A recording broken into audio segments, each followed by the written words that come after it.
morning, everyone. My name is Xiangfei Meng. I'm an associate professor at Department of Psychiatry and also director leading mental health and society division based at the Douglas Research Center. So I will be chairing today's event. Thanks to all of you for being here with us today. And we are very pleased and to have the opportunity to welcome all of you to join us for today's topic on COVID and mental health. Before we get started, I would like to express my sincere thanks to those people that,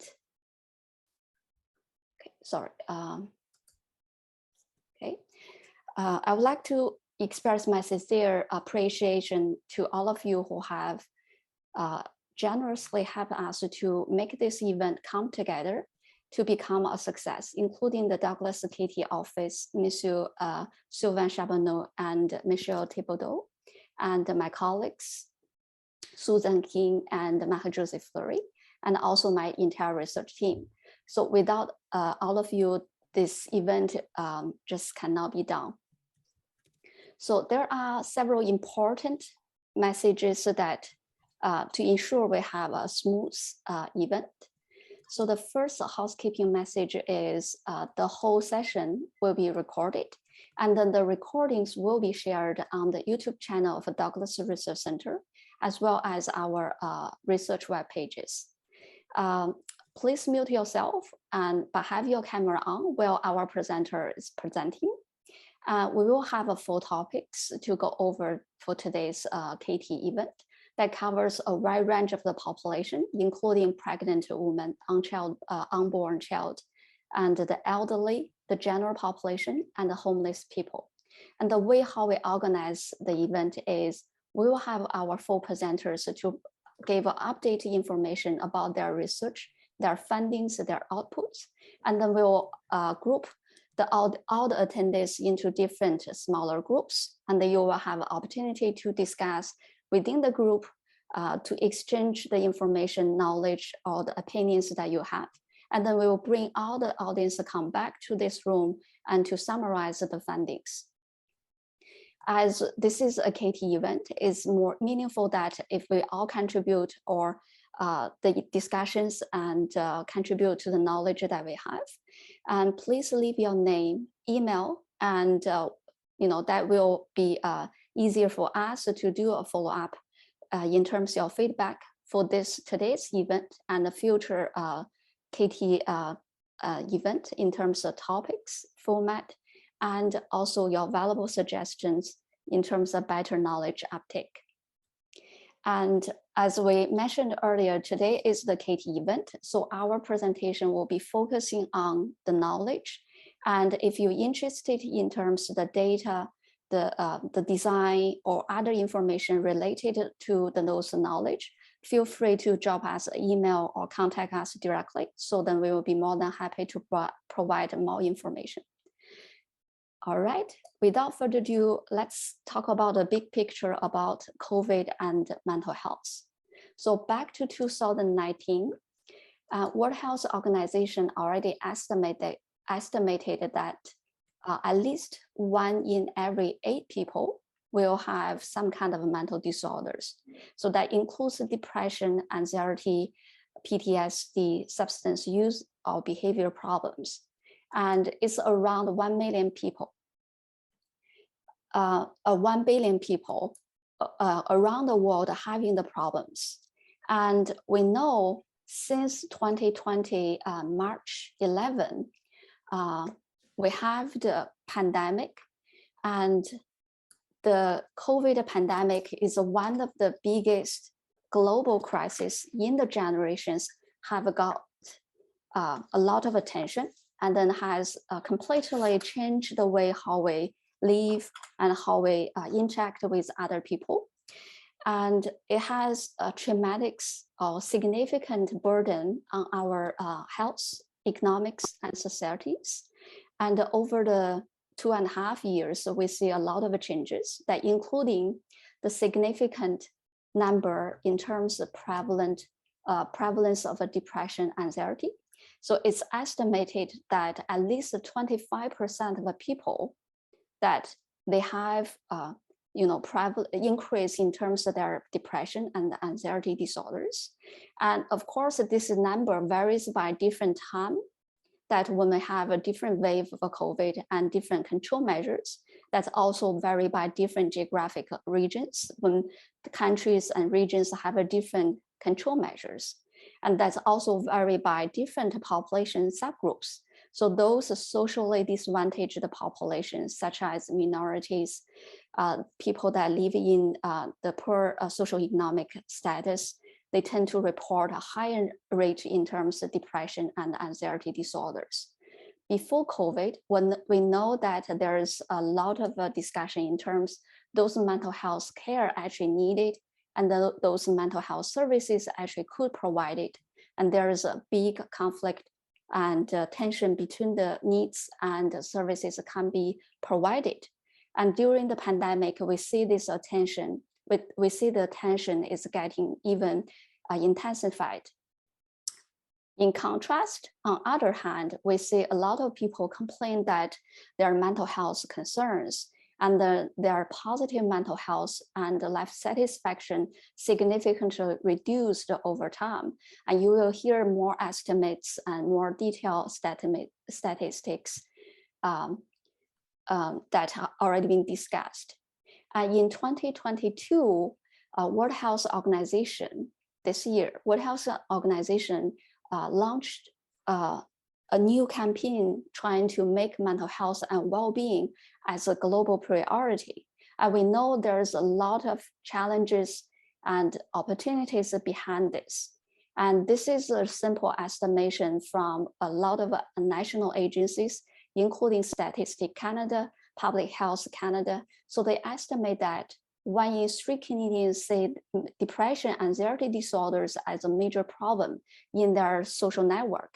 And then at least 1/3 of Canadians will be affected by those mental illnesses during their lifetime.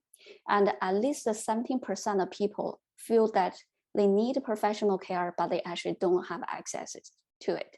So that opens the discussion for today's KT event. So we have opportunities, and while we're facing a lot of challenges, so that's a lot of challenges such as depression, anxiety, substance use, isolation, loneliness. And on contrast, we have the opportunity in terms of using the telemental health to provide more efficient, effective services. So without further ado, I will invite you for the next presentation. Our first topic is offered by Dr. Muzi Li, one of the postdoc fellows in my lab. She will be talking about psychosocial issues, needs, and potential solutions for those residents living in the long-term care facilities. Muzi, pass over to you. Thank you, Faith. I'm gonna share my screen.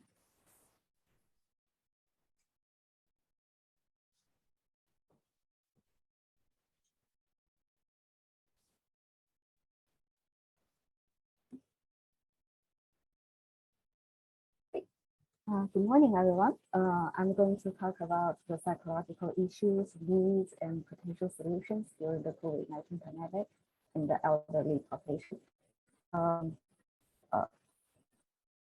First of all, let's take a look at the prevalence of loneliness as an example of emerging psychological issues since the COVID-19. About 13% of older adults across the world felt isolated or lonely prior to the COVID-19. Canada was at a very similar level, 12%, but after the COVID, the prevalence of loneliness jumped to 31% globally and 38% in Canada. Besides loneliness, we have identified a variety of needs and challenges that were most frequently mentioned by the elderly around the world since the pandemic. Based on Maslow's hierarchy of needs, which categorized people's needs into 5 different levels, from the very basic needs at the bottom of the pyramid, including physiological needs and safety needs, to the higher level of psychological needs, including love and belonging needs and esteem needs, and the self-fulfillment needs at the top. We also categorized the needs and challenges that we found and matched them with this pyramid. So we found that older people express their needs at all levels. For instance, they complained about some basic needs like insecure food and shelter, insufficient financial support, and difficulties of access to healthcare services, including in-person care and medications. Many people also expressed high demand on social related needs. For example, social connections with their family and friends, technological challenges like their lack of technological skills and resources to connect with others, social belongings, social support for daily life and from families, friends, and neighbors, and also independence and freedom. People want to take care of themselves and being mobile and want to move freely and go outside. The highest level of needs are physical exercise, activities to keep them busy, to relieve from boredom, maintaining good quality of life, and coping strategies to solve problems. So here are the issues and needs that have been identified. The next step will be seeking for solutions. So we have also reviewed literatures on psychological interventions for the elderly to tackle the needs in the context of COVID-19. We found that intervention programs were delivered in many different modes. Some interventions applied single activity, such as storytelling, telephone support, or robots. They are called single modality interventions, while many other interventions involve multiple activities, and they are called multimodality interventions. For example, participants can go to online courses for cognitive behavioral therapy. Then after class, they will have group discussions to share their feelings, thoughts, and experiences. Participants can also meet regularly to do some physical exercises. So in this way, participants get opportunities to improve their cognition and coping skills, increase physical activities, social connections and support, and maybe even make new friends. But no matter which intervention mode was used, when we looked for the mechanisms behind the intervention activities, we identified the top 8 psychological issues that have been frequently targeted. They are listed here in the order of frequency, with social connection and social support being the most frequently targeted issues.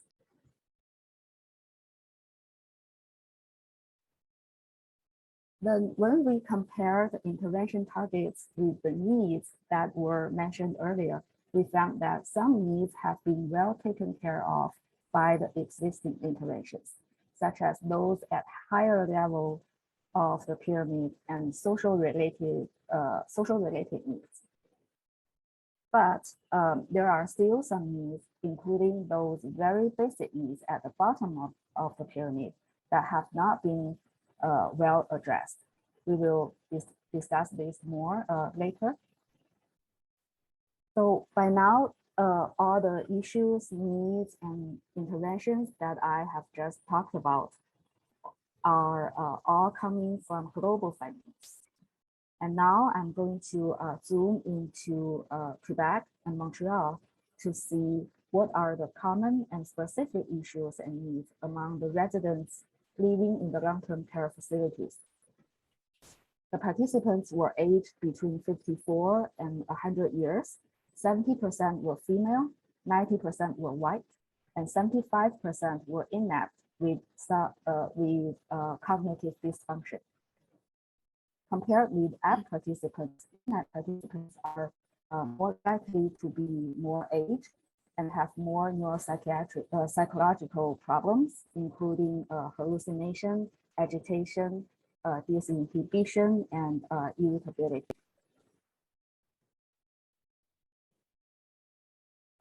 We identified some similar needs with global elderly population, such as social connection, technological challenges, access to healthcare, etc.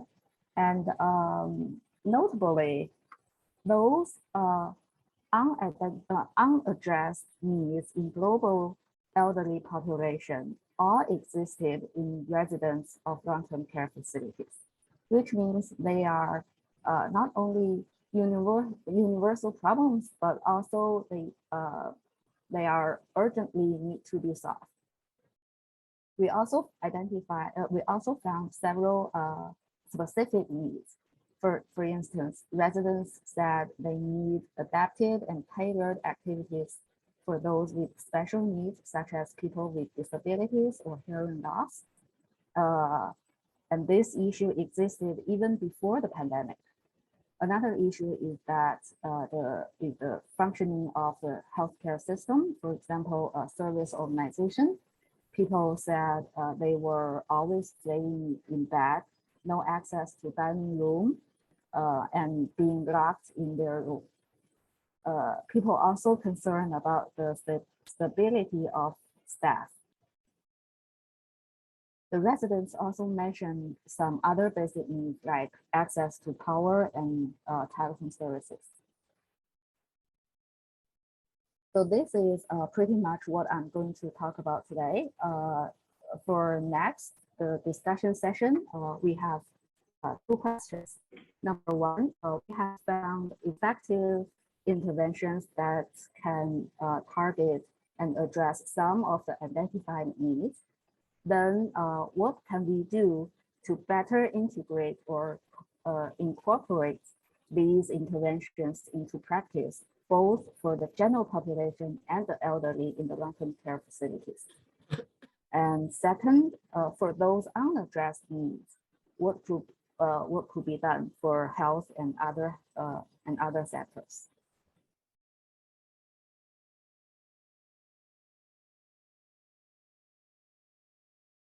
Second topic, a little bit beyond behind, but I think we should be okay.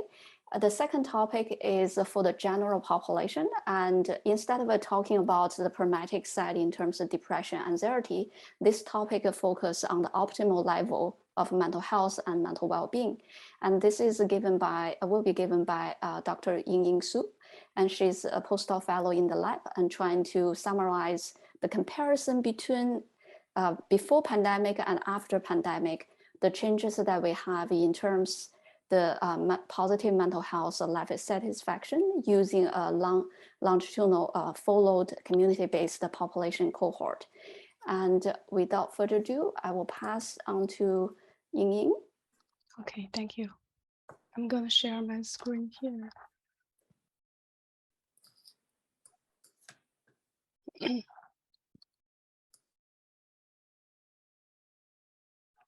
Can you all see my screen here? Yes. Okay, thank you. Hello everyone, my name is Yingying Su. Today I will talk about the changes in mental health before and after the outbreak of the pandemic in the longitudinal community-based cohort.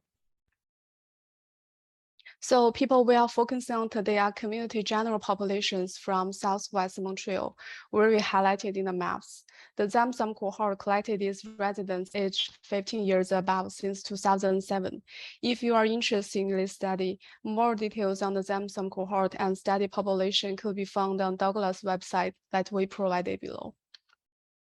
The data were collected every 2 years since 2007, and Zamzam Bio was introduced in 2016 to include the genetic data and the measures of childhood experiences. And in 2020, Zamzam Intergenerational explores the intergenerational transmission of parental factors passing on to the offspring's mental health. And now we are in the 7th data collection, which happened after the outbreak of the COVID pandemic. And this wave, we aim to understand how the pre-pandemic factors and COVID-19 related factors are associated with changes in mental well-being during the pandemic. By now, we have almost 500 people collected. Among them, 2/3 were females and over half aged 35 to 55 years old. Almost 90% are Caucasians and have had a secondary education. At the same time, since the COVID pandemic has affected the daily lives of Canadians, there has been ongoing concern that the impacts of the pandemic, such as the increases in loneliness, social isolation, quarantine restrictions, also has a negative impact on mental health.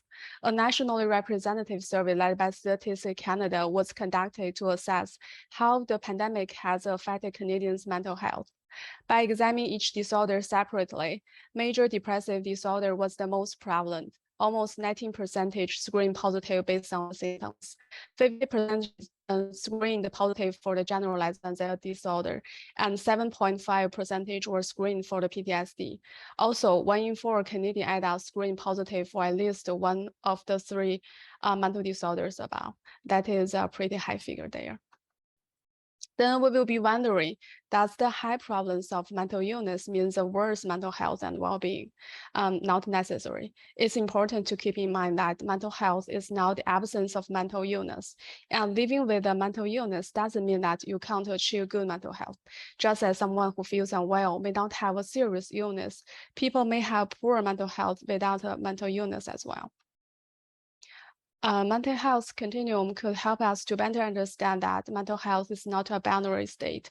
A person is not either mentally healthy or ill. Our mental health falls on a continuum, ranging from the excellent mental health to severe symptoms such as a major depression. So mental health is positive and highlights the signs and symptoms that we can all recognize and improve. In our current data, we collect several positive indicators, including the positive mental health and life satisfaction. Positive mental health assesses emotional well-being, social well-being, and psychological well-being. Emotional well-being is assessed by asking, are you happy with your life? Are you interested in your life? Or are you satisfied with your life? And social well-being is about whether you think you have something to contribute to the society, or you think that society is becoming a better place for people to live.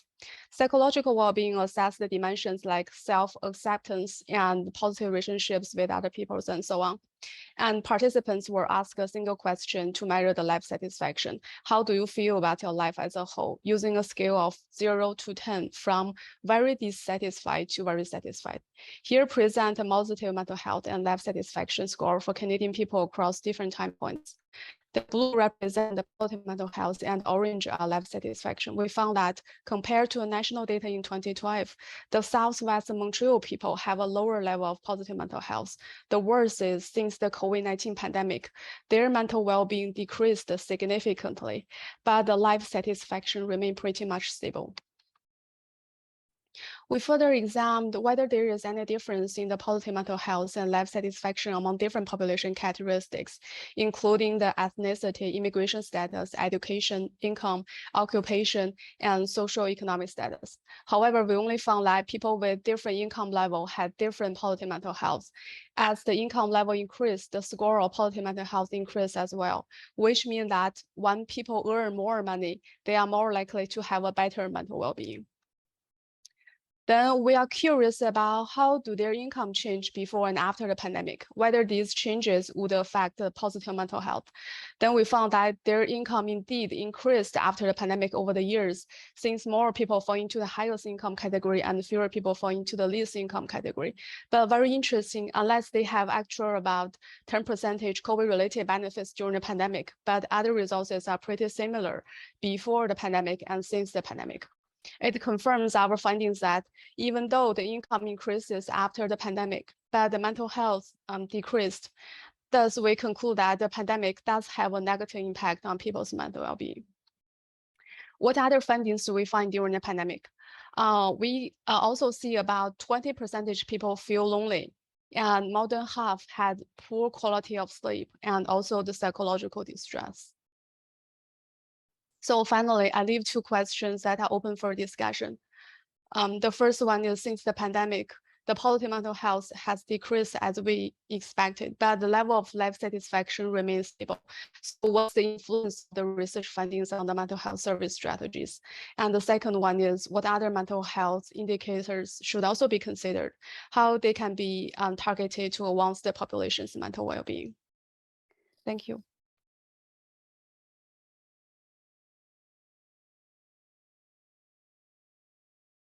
So next topic will be presented by my colleague, Dr. Suzanne King, and she will give us interesting findings on objective hardship and subjective distress from the pandemic on pregnant women and their unborn children, and also on the elderly. And this is, I believe, is also a continuation of her work for many years on environmental stress. And without further ado, leave to you, Suzanne. So thank you, Xiangfei, for the invitation to present. I did have to scale down my topic a little bit. So we'll be talking about especially objective hardship from the pandemic and the effects on the mental health of pregnant women and on the elderly. So I run a research program that I call Spiral, which is a Stress in Pregnancy International Research Alliance. And our goal is to increase understanding of the extent to which different aspects of prenatal maternal stress influence maternal mental health and the development of the unborn baby, and to understand the biological, psychological, and social mechanisms of these effects. But today, given the time, I'll really be focusing on maternal mental health and on the psychological mechanisms of any effects, and I'll touch just briefly on a study in the elderly.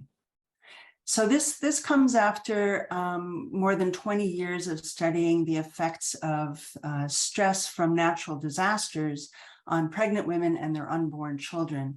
I won't go into any details, but I will say that we have shown significant effects of not only objectively what happened to pregnant women during natural disasters, but also their distress about what happened on the development of their unborn children.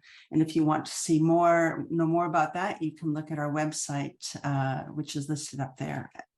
So during the pandemic, I got drawn into four new studies on the pandemic, 3 of them in pregnant women in Canada and in Australia, and a 4th study on the elderly. So in all of these studies, how do we think about stress? Well, we measure primarily 3 different aspects. First, objectively, with very factual questions, what happened in terms of your threat, the loss that you experienced, the amount of change in your daily life, and also the scope or the duration or the density and the intensity of the experience. Then we also have this one question that has been really very powerful on cognitive appraisal. So we ask people, taking into account of all of the effects of whatever disaster on you and your family, what would you say have been the overall consequences? And that goes from very negative to neutral to very positive. And then we also look at the individual subjective distress. Now, during the disaster studies, we've used a number of validated questionnaires, but for the pandemic, we've really been looking at a measure of just people's distress from the COVID pandemic.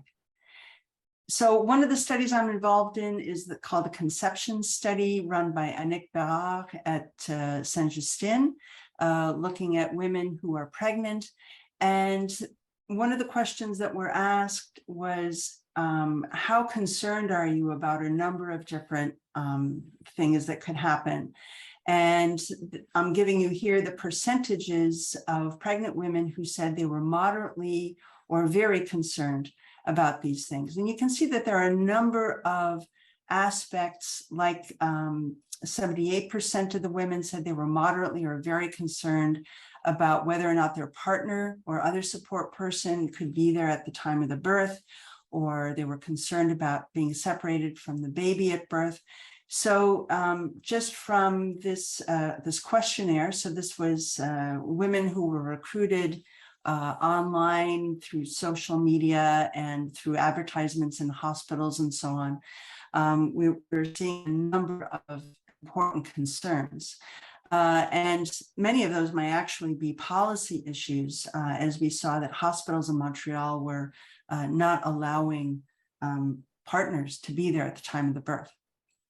So we've seen on the news a lot of studies saying that anxiety and depression have skyrocketed during the pandemic, but a lot of this is based on new samples of people, unlike Zepsum, which is very well controlled because they know what people were like before, and they can see, well, you know, do they still have a representative sample of the people who had been assessed before the pandemic, and they were doing telephone interviews rather than online interviews.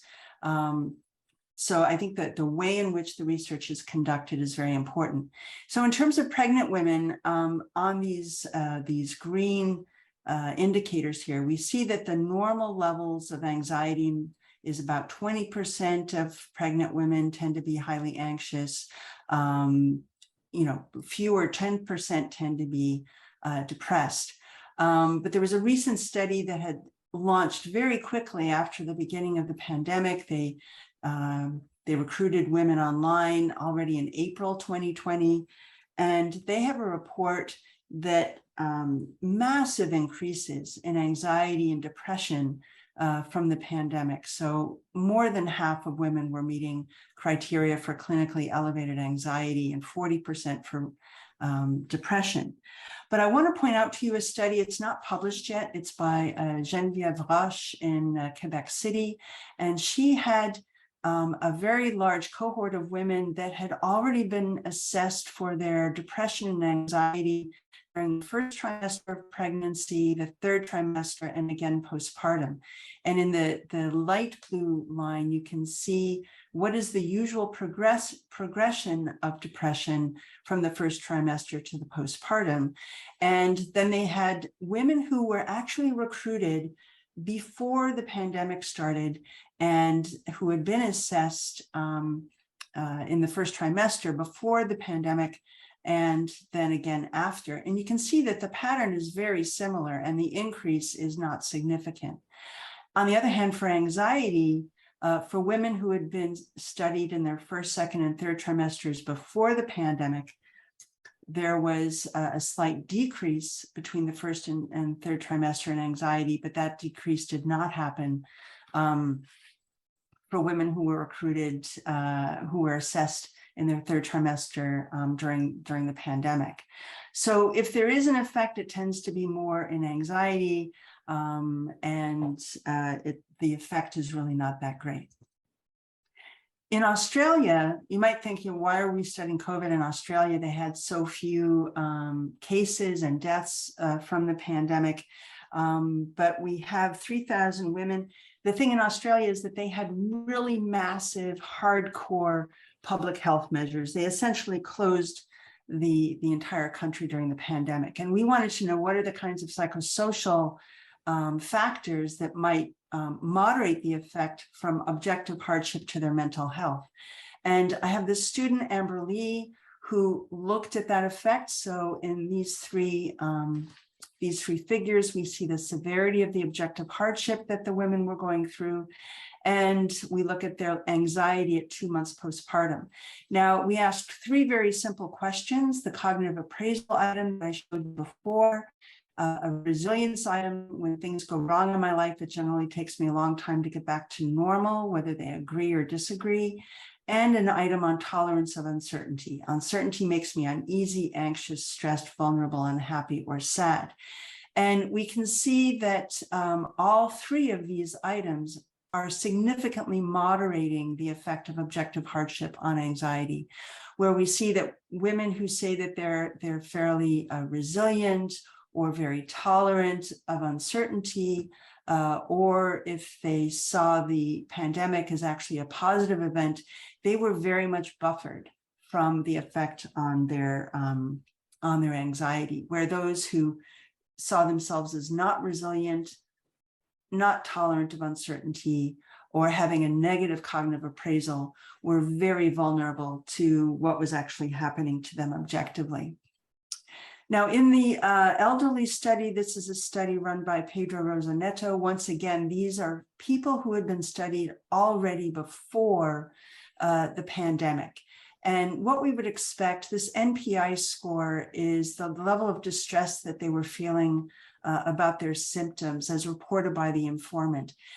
They've got about 266 people in this study. 66 of them were already cognitively impaired before the pandemic. And we would expect that normally they would follow the same stable line over time.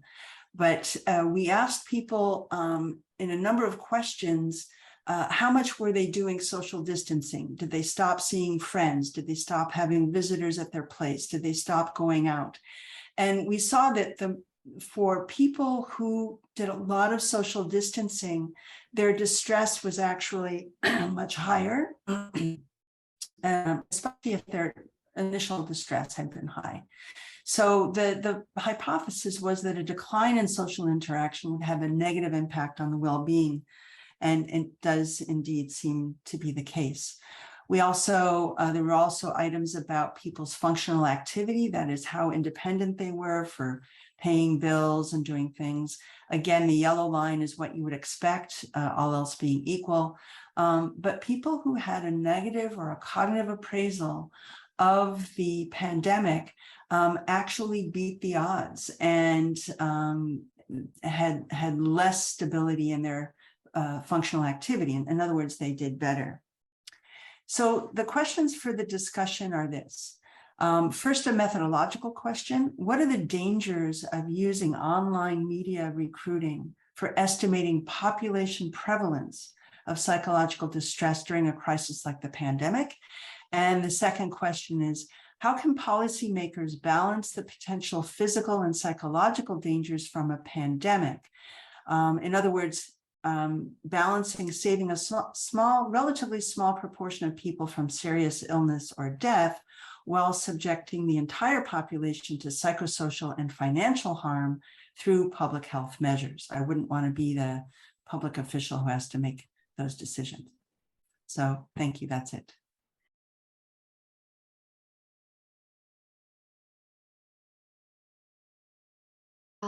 So let's take a time to invite our last speaker, but not least. It's a very important topic. And Lia going to talk about the quality of life in the homeless population, which is, socially disadvantaged population. And this is the survey I believe they did for Quebec. And without further ado, I will pass it to Lia. Donc, bonjour. La présentation d'aujourd'hui, c'est sur la qualité de vie de la population antérieurement en situation d'itinérance au Québec. On dit que c'est des populations anciennement dans la situation d'itinérance parce que ce sont déjà des populations qui vivent dans le logement permanent avec soutien. Donc, tout d'abord, je pense qu'il faut vraiment avant regarder la définition de la qualité de vie. Parce que la qualité de vie, elle prend un aspect multidimensionnel considérant le jugement de l'individu dans l'aspect physique, psychologique, culturel et social. Qu'est-ce qu'on sait sur la qualité de vie pendant la pandémie chez les populations générales? Donc, on sait que les principales caractéristiques qui ont un impact négatif sur la qualité de vie étaient le fait d'être femme, les individus qui avaient des faibles revenus, qui avaient des symptômes de dépression, de l'anxiété et de la détresse psychologique, ainsi que l'isolement social, qui on parle vraiment beaucoup dans cet atelier, avait un aspect d'impact négatif sur la qualité de vie. En plus, la diminution des activités de loisirs de la population aussi jouait comme un impact négatif sur la qualité de vie de la population. Chez les populations itinérantes, on n'a pas beaucoup d'études, mais là, on a vu que il a aussi un aspect négatif pour les personnes qui ont l'âge plus jeune, qui ont des symptômes de dépression et anxiété, et aussi les personnes qui ont un niveau d'éducation plus scolarisé. Mais là, en regardant qu'est-ce qu'on a, pourquoi on a proposé d'étudier cette population, parce qu'il n'y a aucune étude qui regarde la qualité de vie de la population itinérante pendant la pandémie. Et même les études qu'on a, c'est de la population qui utilise des hébergements d'urgence. Donc, on voudrait savoir quel est l'impact de la pandémie sur la qualité de vie pour les populations qui utilisent les logements en permanent avec soutien. Donc, l'objectif de cette étude, c'était d'étudier les facteurs associés à la qualité de vie chez les populations antérieurement en situation d'itinérance pendant la pandémie de la COVID-19 au Québec. Les cadres conceptuels proposés en 3 dimensions, soit les caractéristiques sociodémographiques comme l'âge, les types de logements en permanent, les caractéristiques cliniques comme avoir des troubles mentaux comme la dépression, l'anxiété et les troubles graves, les troubles liés à l'usage de substances psychoactives et aussi d'utilisation de services comme utiliser les services d'urgence, être hospitalisé, avoir des consultations avec son médecin de famille. Donc, qu'est-ce qu'on a fait? On a fait une étude transversale qui a été réalisée par des questionnaires qui ont été soumis chez cette population entre novembre 2021 et avril 2022. Il s'agit de 231 personnes qui habitaient dans le logement permanent avec soutien, soit dans le logement privé, social et communautaire, et qui passaient dans un questionnaire avec des caractéristiques sociodémographiques liées à l'utilisation de services. Dans l'utilisation de services, on avait, par exemple, est-ce que vous avez un médecin de famille, est-ce que vous avez consulté un GP, soit un walk clinique, et des fréquences d'utilisation de services. Aussi, des services sociaux, par exemple, est-ce que vous avez utilisé des food banks, donc des banques alimentaires. Donc, nous avons vraiment une questionnaire exhaustive. Mais là, je vais présenter aujourd'hui des résultats préliminaires avec des exemples de questions. On n'a pas eu vraiment le temps d'explorer encore toute la banque, mais j'aimerais quand même vous présenter et avoir vos commentaires. Ce que je vais présenter, c'est un profil de la population, donc vraiment des résultats préliminaires. Qu'est-ce qu'on a? On regarde que la majorité des personnes ont dit qu'il y a eu une réduction de la qualité de vie, donc la majorité, c'est environ 62 personnes qui participaient de l'étude. L'âge, la majorité avait entre 55 et 64 ans, donc presque la moitié de la population. Les plus jeunes avaient 24 ans et les plus âgés 74 ans. Les sexes, ce n'est pas étonnant, mais la majorité, c'est des hommes. Et aussi, c'est normal d'avoir dans une population même qui ont sorti de l'itinérance, qui la majorité n'a pas d'emploi. Pour les niveaux de scolarité, sont des personnes qui ont des secondaires au moins. Il y a un tiers qui quand même ont le cégep ou plus.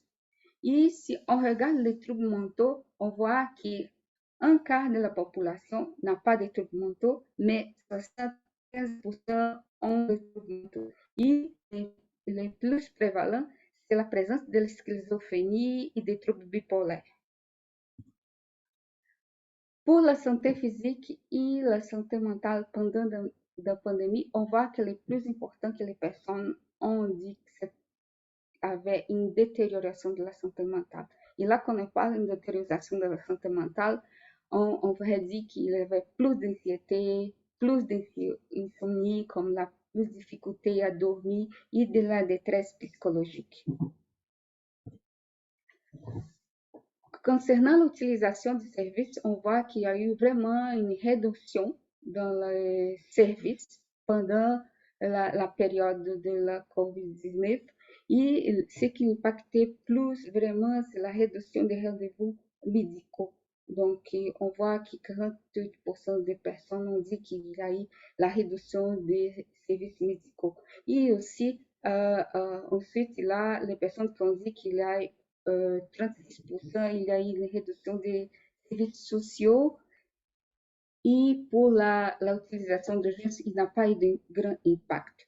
Donc, ce qu'on aurait après, la prochaine étape, c'est de regarder et de faire des analyses pour regarder quels sont les facteurs qui ont influence sur la qualité de ces personnes qui sont hébergées dans le logement permanent.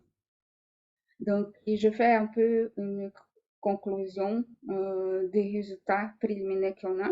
On voit qu'il y a une réduction importante de la qualité de vie, que la majorité sont des hommes qui ont des faibles niveaux de scolarité et aussi qu'il y a eu un impact sur l'utilisation de services. Donc, j'aimerais discuter avec vous aujourd'hui si vous avez des suggestions, des variables à inclure dans notre modèle. Donc, on n'a pas de critères. On pensons faire une analyse de régression logistique pour regarder la qualité de vie, oui ou non, et quels sont les facteurs associés. Mais peut-être vous avez des autres propositions, donc j'aimerais avoir votre avis. Et remercie beaucoup à votre attention, les participants de l'étude, notre coordonnatrice de recherche, qui c'est Armel, et aussi l'Institut universitaire Douglas et le FSQ pour la bourse que j'ai pour un post-doctorat et le soutien financier du Conseil de recherche en sciences humaines. Okay. Merci. Thank you so much for the excellent presentation on the homeless.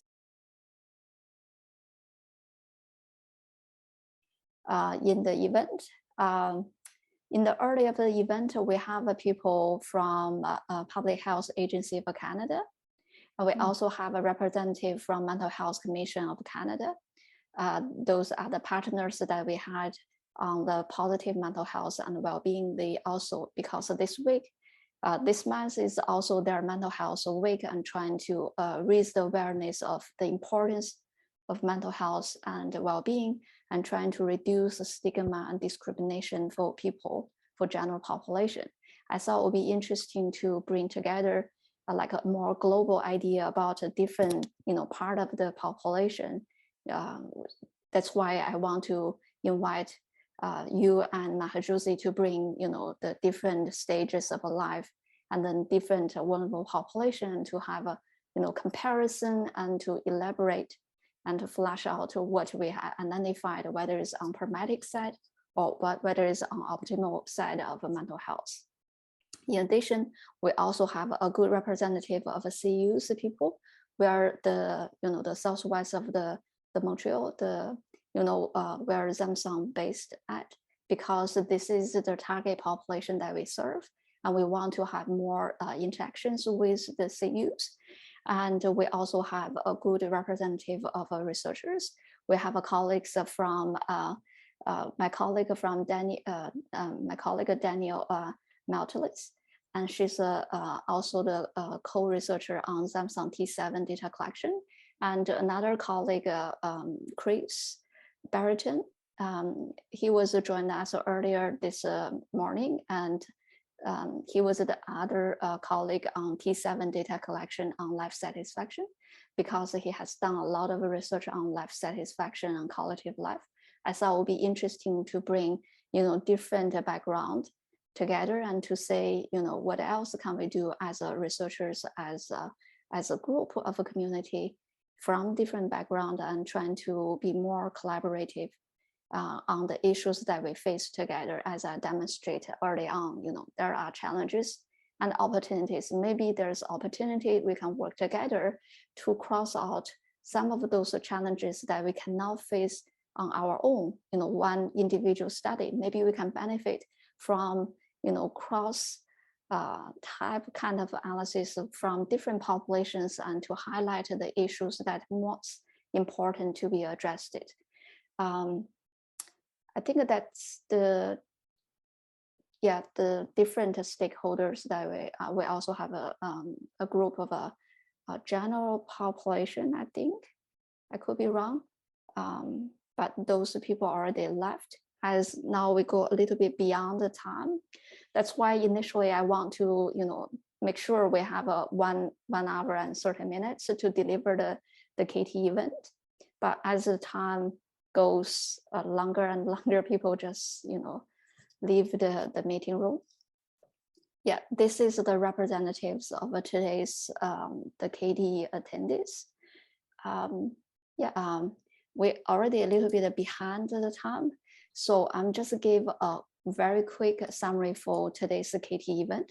As I mentioned earlier, today is more for the knowledge, dissemination, and we're trying to have opportunities to integrate or interact with the people that coming from different backgrounds and may benefit from the knowledge that we have, and maybe also lead to another level of discussions and carry on some needed exercise or research that could address those challenges that in practice or in the clinical settings that they would benefit from the new answers from our research, ongoing research. And I think it's obvious to all of us that mental health issues during COVID is a major issue that needs to be addressed. And we all benefit from, sort of a multi-sectoral approach to work together as a group rather than, an individual party, and to address these issues all by individual. As a researcher, we want to increase the connections or communications across different, research labs. And we, as a group, we also want to interact with the communities, the institutions who actually need the information. So then we have, we have the ability to demonstrate the power of knowledge and then actually fundamentally change, the questions, the issues that we have already proposed and we seek to address. And the very end, I want to, say the thanks again to all of you who continue to be, part of this KT event. And I would also want to, encourage you to give us your feedback for this event and also our ongoing future knowledge translation event in terms of topic and format, and also your suggestions in terms of the potential knowledge uptake. Thanks again for all of you for your time, and hope you all have a wonderful day. Thank you, Xiangfei, for organizing this. It was an excellent event. Thank you. Thank you. Thank you all.